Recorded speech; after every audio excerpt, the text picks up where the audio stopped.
La conférence hebdomadaire de la MINUSCA tenue ce vendredi à Bangui était revenue sur la situation sécuritaire qui prévaut à Bria, à l'intérieur du pays. Mais dans son traditionnel discours, le porte-parole de la MINUSCA s'est voulu rassurant. D'abord, la première chose, c'est qu'il n'y a aucune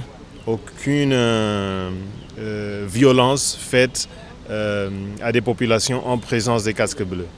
Mais s'ils sont victimes et qu'on identifie les victimes, qu'ils soient d'un camp ou de l'autre, nous mettons en garde. Mais il existe désormais tout un secteur consacré à la réforme du secteur de la sécurité, l'ORSS, qui joue également sa partition. On peut trouver la solution maintenant.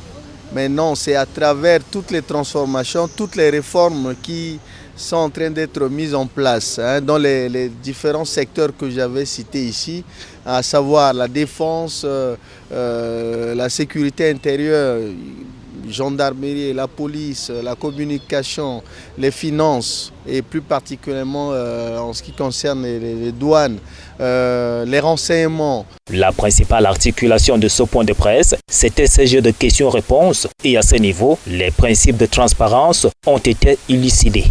En expliquant que le premier de ces principes s'appelle plutôt l'appropriation nationale. Il n'y a pas d'intervention qui s'impose à un membre des Nations Unies, c'est que comme on appelle le processus de réforme du secteur de la sécurité. Toujours est-il que les préoccupations de l'heure demeurent. À chacun de jouer son rôle dans la réinstauration de l'autorité de l'État, comme l'a souligné le porte-parole de la MINUSCA, même si le diable se cache parfois dans les détails.